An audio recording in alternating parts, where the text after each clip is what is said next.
எல்லாருக்கும் வணக்கங்க. கணக்கம்பட்டியிலிருந்து அப்படியே வந்து பார்த்தீங்கன்னா, திருமூர்த்தி மலைக்கு தானங்க போயிருந்தோம். திருமூர்த்தி மலை வந்து இந்த நம்ம ஏரியால இருக்கிறவங்களுக்கு வந்து தெரியாம இருக்கவே இருக்காது. ஆனா ஊனா நம்ம போற ஒரே ஸ்பாட்டு இந்த திருமூர்த்தி டேமா தாங்க இருக்கும்.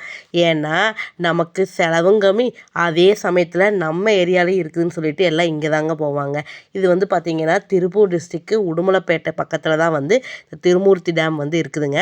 இந்த டேம்ல என்ன என்ஜாய் பண்ணுறது இருக்குதுன்னு நீங்க கேட்கலாமுங்க. இந்த டேமுக்கு கொஞ்சம் ஒரு 4, 5 கிலோமீட்டர் போனோம்னா அமலலிங்கேஸ்வரர் கோயிலுமே, அதுக்கு மேலே பஞ்சலிங்க அருவியும் இருக்குதுங்க. அந்த அருவியில் குளிக்கிறதுக்கு தானுங்க அவ்வளோ சூப்பராக இருக்குது. ஆனால் நாங்கள் ஒரு தப்பு பண்ணி போட்டோமுங்க. அந்த தப்பு நீங்கள் யாரும் பண்ணாதீங்க. நாங்கள் வந்து பார்த்திங்கன்னா கிளம்பும்போதே லேட்டாகி கிளம்பிட்டோமுங்க. அதனால் கோயிலுக்கு வந்துட்டு இங்கே வந்து சேர்றக்கே சாயங்காலம் ஆகி போச்சுங்க. கோயிலுக்கு மேலே பார்த்திங்கன்னா ஒரு 600, 700 மீட்ரு வந்து நடக்கணுங்க. அங்கே தான் வந்து பார்த்திங்கன்னா நமக்கு அருவி இருக்குது.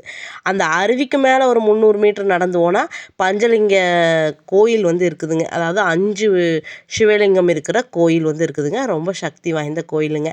நாங்கள் வந்த நேரம் வந்து ரொம்ப வந்து ஈவினிங் ஆனதுனால தண்ணி அப்படியே ஃப்ரீசர் மாதிரி இருந்ததுங்க.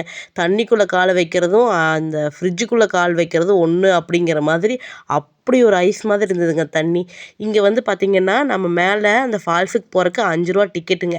டிக்கெட் எடுத்துக்கிட்டு நம்ம மேலே போனோம்னா நம்ம ஃபால்ஸில் வந்து குளிச்சுட்டு வரலாமுங்க. காலையில் 8 மணிக்கு மேலே சாயந்தரம் 5:30 வரைக்கும் தாங்க இங்கே அலோவ் பண்ணுவாங்க.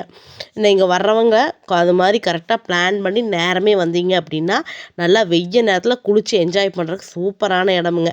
எல்லாம் லட்சக்கணக்கில் செலவு பண்ணிக்கிட்டு ஃப்ளைட்டில் போனாத்த ட்ரிப்புன்னு எல்லாம் இல்லைங்க. நம்மளால் என்ன முடியுதோ அதில் இந்த மாதிரி இருக்கிற இடத்துக்கு வந்துட்டு போனாலே அது பெரிய என்ஜாய்மெண்ட் தானுங்க. குழந்தைகளுக்கும் சரி நமக்கும் சரி. நம்மளுடைய ரொட்டீன் லைஃப் எந்நேரம் இந்த கிச்சனுக்குள்ளே சட்டிவானையை உருட்டுறதை விட்டு போட்டு இந்த மாதிரி ஒரு நாளைக்கு வந்தால் அந்த ஃபீலும் நல்லா தானுங்க இருக்குது. அந்த அருவிக்கிட்ட வரும்போது அந்த சத்தத்தை கேட்குறக்கே அப்படி நல்லா இருந்துச்சுங்க. உண்மையாலுமே சூப்பராக இருந்துச்சுங்க. அந்த இடம் விட்டு வர்றதுக்கு மனசு இல்லை. நாங்கள் போனது சாயந்தரம் நேரமாக போச்சுங்க. இதுவே வெயில் நேரத்துலலாம் போயிருந்தால் சத்தியமாக இந்த தண்ணி விட்டு எந்திரிச்சு வரக்கே மனசு இருக்காதுங்க. என்னதான் என்ஜாய்மெண்ட் பண்ணாலுமே இந்த மாதிரி இடத்துக்குலாம் வரும்போது குழந்தைகளை கைப்பிடியாக பிடிச்சி கொஞ்சம் பாதுகாப்பாக வச்சுருக்கிறது ரொம்ப நல்லதுங்க. அப்படியே கீழே வந்தால் பார்த்திங்கன்னா நம்ம கோயிலுக்கு பின்னாடியே அமலலிங்கேஸ்வரர் கோயிலுக்கு பின்னாடியே வந்து பெரிய பாறை இருக்குதுங்க. அந்த பாறை சந்தில் பார்த்தா இந்த மாதிரி தண்ணி வருதுங்க. இங்கேயும் சூப்பராக இருக்குதுங்க. நாங்கள் இருந்தது என்னமோ இங்கே மொத்தம் 2.5 மணி நேரம் தானுங்க. ஆனால் அந்த 2.5 மணி நேரத்தில் மைண்டு அப்படி ஃப்ரெஷ் ஆகி போச்சுங்க. இனி மாதம் ஒரு நாள் இந்த கிச்சனுக்குமே சட்டிவானைக்கு லீவ் விட்டு போட்டு இப்படி ஒரு ட்ரிப்பை போட்டுறணுமுங்க. அப்போ தான் நல்லாயிருக்கு.